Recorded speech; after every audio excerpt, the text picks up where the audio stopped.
Hello and welcome to the talkSPORT Fan Network. Settle the score with me, Harry Durham. Today we are reacting to Liverpool's 2-0 win over Manchester City. Joining me now is Amos Murphy from the City Ramble and Mike Quill from Liverpool Unfiltered. Mike, it's the back end of February and I guess we ask the question now, have you already won the title? Yeah, listen, you can't say you won the title. I'm used to obviously going up against City, so I will be nervous up until the very last kick, even if with an 11 points difference, just because we know how fine the margins can be. All it takes is one slip up, or at least that's what it used to take when you're up against City for them to take advantage. So I think maybe it's a bit of PTSD, but wait until it's completely mathematically impossible, and then the chance and the celebrations will be out. Amos, what did you make of yesterday? Because I thought in glimpses, City actually looked all right, especially Mamouche. Off the back of Newcastle scoring his hat-trick, he does look really dangerous going forwards, doesn't he? Yeah, it's weird hearing you say that, Mike, because in the stadium yesterday, I was my seat at the Etihad is about 10, 15 seats from the away end, and I was looking around the away end, and obviously I've followed City, years and years and years, and we've had that ups and downs, and we've had the title race, and I'm like, lads, you know what City is this season. This isn't the City of 2 years ago where we'd be bashing out 95 points together.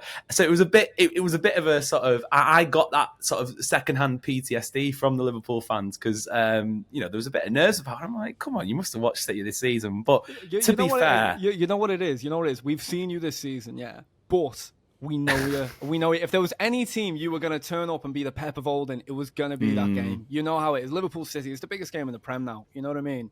So that's what it was, and yeah. I felt it in the ground, definitely. Like, yeah, potentially. I mean, it makes sense. Don't get me wrong. A title races are nervy, no matter what the point advantage. But I think you're right, Harry. That City, specifically that second half, and I've been trying to dissect it myself, sort of like thinking whether or not it was Liverpool just being comfortable. They had the 2-goal advantage. They were happy to just sort of soak up that pressure.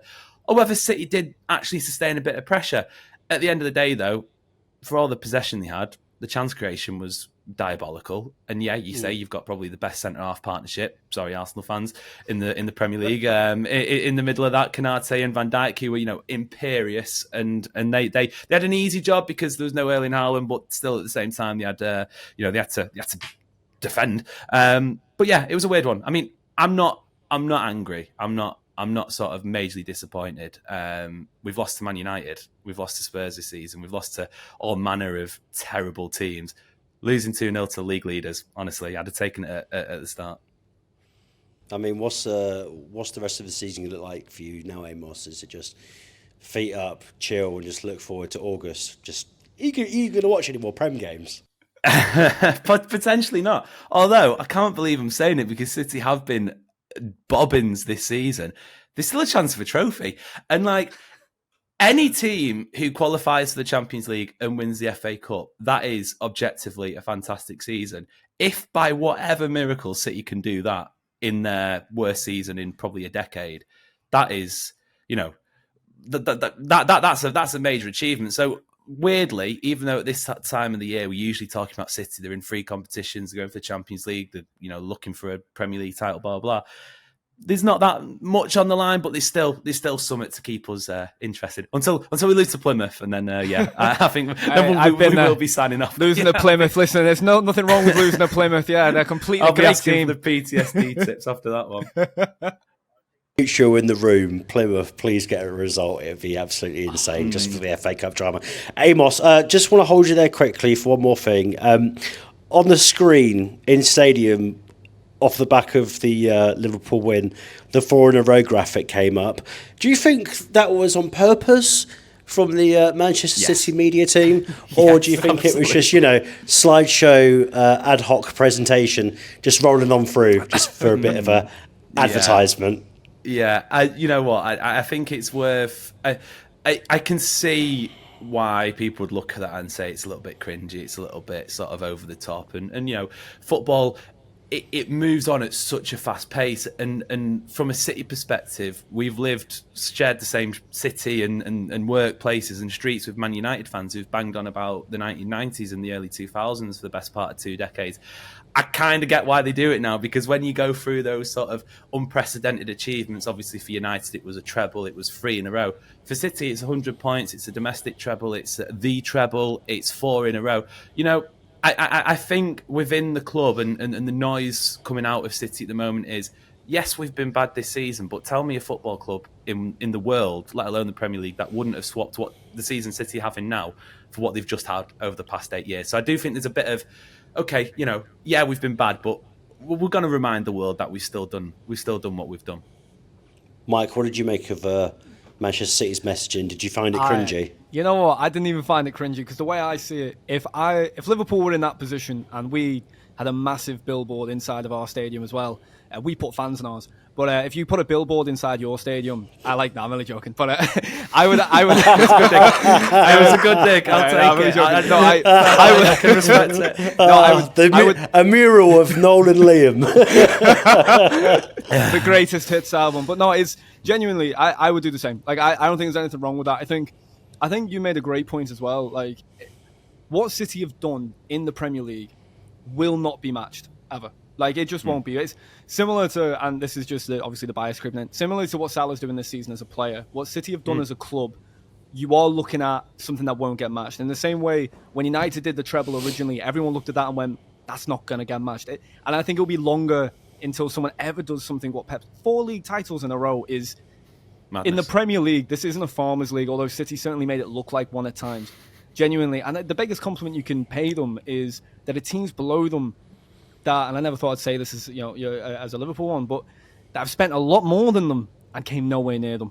So it's proved that, at least now under Pep, maybe not in years gone by, but under Pep, the philosophy was impenetrable for a very long time. And the only person who came near it was Klopp. I don't think Arteta really was the force versus Pep in the same way Klopp and Pep was. But City were just the side, and I think 1 year away to rebuild is actually almost terrifying. It's like a scene in a movie, where right at the end you think the villain's beaten and his hand comes out the ground. That's what their summer transfer window was. Because January transfer was. I looked at, you think Marmouche, for me, he's the most Liverpool player to never sign for Liverpool in the last couple of years. I said it felt like Luis Diaz when he joined in January of 2021 or 2022. It made so much sense. And you think, obviously, the Egyptian thing, maybe it was just maybe a bit more poetic than reality, I guess. And I'm never hearing this Egyptian king nonsense. The way you rolled him out, by the way, I bet on that. The Egyptian prince, give me a break. But I think him, the defensive midfielder, I think the defenders, I look at that and I go, right, Pep has decided, invest now for next season, embed them in the system in the next 4-6 months, accept the mistakes. Is it what's the defender's name, the centre-back? Kushnikov? Abdul Kadir Kusanov. It's taking me a while. I'm like Paul Merson. I'm Paul Merson when it comes to pronunciation. Me and him are on the same wavelength. But I look at that and I go, right, he's going to make mistakes now. It wasn't a good debut, but there's a reason you signed him. And in the next 6 to 8 months, it'll be a whole different conversation. So next year's City, with more investment in the summer, bear in mind, which you will have, you think De Bruyne is probably going to move on. A couple more heads probably should move on. I think the likes of Grealish should seek pastures new. A whole new bring. Listen, City are going to be back next year, and it's up to Liverpool and Arsenal to really make sure they're there still as well. Well, it sounds like Mike has already decided who he wants to leave Manchester City with him being a Liverpool fan. So I'll hand it to the Manchester City fan then, because that's a really good point that Mike's actually made. Amos, in the next, 6 months, if we're looking ahead to the new season, could you just list out the players that you will think that are going to depart from the Etihad? Yeah. I tell you what, it's hard to say who will depart, because it depends. We've seen it with Cancelo, for example. Clubs have to come in and they've got the money, and European football does not have a lot of money. But I think if you're looking at who might be on the chopping block, you've got John Stones, a generational footballer in my opinion. What he can do, what he did in that treble season, fantastic. Can't string 5 matches together unless it's in an England shirt, weirdly. Nathan Ake, solid defender, again, can't stay fit. So they're 2 that you're probably going to have to look at maybe moving on. You've got Kevin De Bruyne, who's out of contract at the end of the season. A bit of noise about him wanting to stay. For me, it don't make a difference if it's 1 year, 5 years, whatever contract you extend for him. He just doesn't look like he can do it anymore, which is really quite sad. Bernardo What about Silva? Ederson? What about Ederson, your goalkeeper? Because you're in a tight one there. Because there's not many goalkeepers out there that are City standard, right? No. In the same way, the goalkeeper you know market what I mean? isn't great. It's not good, but Ederson's not there anymore. No, I think more than anything, you can look at likes of Ederson, Bernardo Silva, Jack Grealish as well. Players who could possibly still do it. Mateo Kovacic, who only joined a couple of years ago. It's just whether they want to, because like anyone who's worked in any sort of industry will tell you, when you've achieved something once, it's great. You want to go and do it again. But when you achieve it 4 times, like where is that motivation? And that's only natural, which is why I think they've gone 20-year-old Abdou Kadir Kazanov, 19-year-old Vita Heiss, obviously Omar Mamouche, 25 years old. These are players that you look at Liverpool's team yesterday, and for me, it was a match between one team who are hungry and whether or not they're at the sort of beginning of the career, someone like Ryan Gravenberch, or someone like Alexis McAllister, who's obviously had international success, or someone like Mo Salah, who has won the Premier League, but is still he wants to go out as a 2-time Premier League winner. He deserves more than just the one title. He won't be going out on a 2 times. Thank you very much. You'll be extending that contract. Thank you. I see what you're saying there. That's one for the FSG lads to sort out. I'll leave that squabble for you lot. But the point being, they were hungry, and I think you look at City's team, it was either a mixed match of players who'd already done it, didn't really look too bothered, weren't up to standard, or just aren't ready yet. So I think the summer's. I feel like we've turned this into a City podcast. I'm probably at fault for it myself, to be honest. Because Michael, I've got some Liverpool questions coming your way. Don't worry, I'm ready for the Liverpool ones. Don't worry, I'm ready for it. But I would want to ask one more thing on that. I'm taking over here, but sorry, it's my bad. But Pep's system, right? There's an argument now that I'm seeing made by whether it's tacticals or whatever, or whether it's just football people in general. I don't think Pep's system's becoming archaic by any means, but I do think he is experiencing what Mourinho experienced on his return to Chelsea, which is it's still successful. However, people have adapted to it now, and I think now you're seeing multiple systems within the game. I look at slot success. I look at even the way Tuchel adapted when in the latter stages before he took to international football, or you look at Barcelona now. The game's obviously played in phases. We all know that, but in terms of how teams set up now, it doesn't seem that the philosophy is down to one specific style of play. You obviously look at Liverpool yesterday as the best example. We're very dominant most games against City. We said, no, more than happy play in front of us. With Klopp, regardless of where we were at, we'd play the same way. Do you think Pep needs to adapt his style now going forward, or do you genuinely believe still maybe it's just 1 or 2 tweaks, but Pep's philosophy, unchanged, unmoved, will still be successful? It's weird when people, and look, don't get me wrong, people from the outside will not watch City versus Brighton at 3:00 on a Saturday, and that's fine. We kind of have this idea of Guardiola as being a sort of wedded and married to his philosophy, but the 2017-18 title-winning team was markedly different to the 2023-24 title-winning team. So I do think he has evolved and moved on from that sort of, when you burst onto the scene, if you can even say that for a manager with Barcelona. Mika Richards burst on the scene. Yeah. Jesus. You've got less said about that. You've got that sort of short passing triangles, blah blah blah. Football has moved on, and I think we are going into a stage of it being more direct, which, as a nice segue, leads on nicely to Liverpool, who there you go. Look at this, look at working in tandem. Honestly. Mike, one stat that's doing the rounds yesterday was that Trent had been dribbled past 11 times, a new record for a Premier League game. I couldn't believe it when I saw the graphic come up. Is that a concern for you, especially with the clips that we've seen of Mohamed Salah, even though we saw it in the game as well, tracking back and cutting out Jeremy Doku, but the dribbling past stats for Trent Alexander-Arnold, does that worry you? Going into the Champions League and the crunch time in the Premier League as well. Yeah, so you're talking about, like, I've got Liverpool questions for you. I'm thinking, it's a title, Champions League, Salah. And he's like, Trent, defence, what do you think? Oh, God, he got me in the corner. Listen, the way I see Trent defensively is the same way I see... same way you'd see David Beckham in that sense. And I know, obviously, he wasn't a right-back, but it's more so you're not using Trent, as bad as it sounds, you're not using Trent on that football pitch for what he can do defensively. Let's be honest. If we're having a candid conversation, Kyle Walker, you didn't have him on the pitch mostly under City for his defensive ability. His recovery pace was brilliant, but he played a whole different role to that. I look at Trent, and Trent has. I will never buy the idea that Trent can't defend, because I've watched Trent defend very well. I watched Trent defend well up against Ronaldo. I watched Trent defend very well up against I think it was Dembele or whoever was in that Barcelona front three when he was 19. I've watched him defend well. So I can't buy the idea he can't defend. But I do think there are certain types of players, whether it's a Doku or Vinicius, he really struggles against. Like every player, there are certain players you struggle against. Unfortunately, it gets exposed on the biggest stage on occasion. Now, the City game was not his best game. But what I would argue, and I think is a fair argument, for every dribble Doku had past Trent, I think in total, what you say, it was 7? Of those 7, how many big chances were created? And that goes down to 1, right? And the reason being was because Gravenberch and Konate and Trent were defending Doku in the triangle. So when Trent was passed, Konate stepped up or Gravenberch stepped in. And it was instantly nullified. I think there was maybe twice he got the ball in the box and Van Dijk cleared it. So you play your role in the team. And I think Trent's role is more so on the ball than off. And you've seen that with our second goal. The pass he played to Salah, although it looks simple when you first watch it, is a fantastic pass. And it also takes the knowledge of Szoboszlai to recognise the fact he's trailing offside, step in, Salah pulls it back 2-0. We don't win that game without Trent. But it's very easy to fixate, I think, on he's been dribbled past multiple times. But then I'd look at the winger and what did he create when he got past him. So this one's for both of you. Mo Salah, what an unbelievable season. He's breaking record. I think he might have. Well, he broke like 4 records yesterday. It's something ridiculous. It just in one game, just casually. 25 goals in the Premier League this season. Record is 32. Can he go past it? And how close is he to being regarded as the greatest Premier League footballer of all time?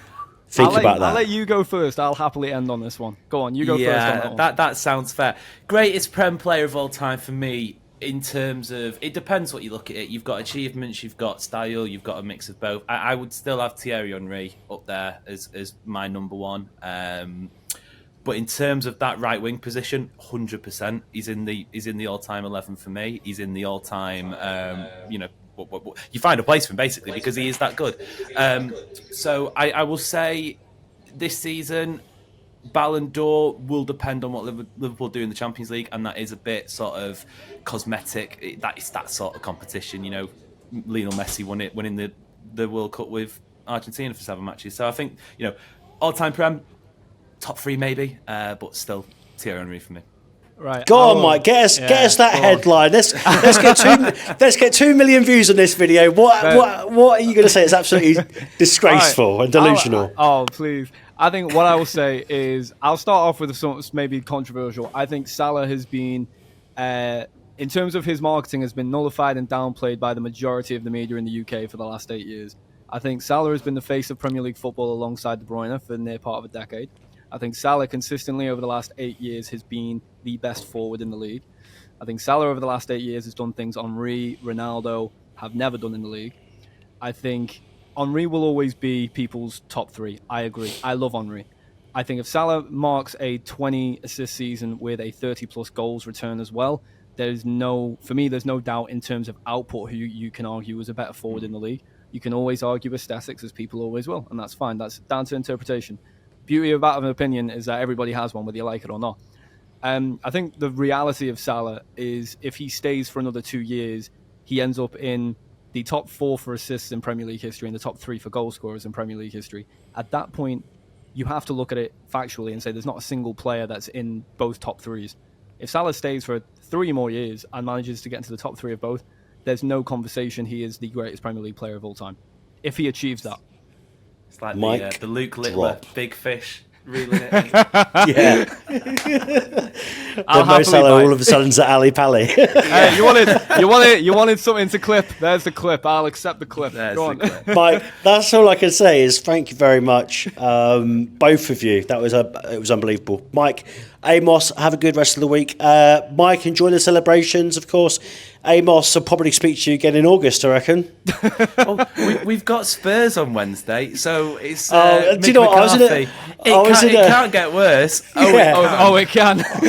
I was in a meeting with one of the bosses the other day, and he was like, "Oh yeah, you've got Spurs Man City," and I was like, "Yeah." Spurs have won 2 on the bounce, and it's like I can't even ask people questions about Ange getting sacked. The team with the longest winning streak in the Premier League at the moment, apparently. Oh, they would be. They actually would be as well. Liverpool have been drawing Arsenal. Yeah. Madness. Oh, what Gents, a weird season. Thank you so much. Cheers. Take care. Thank you very much. See you later, mate. Bye-bye.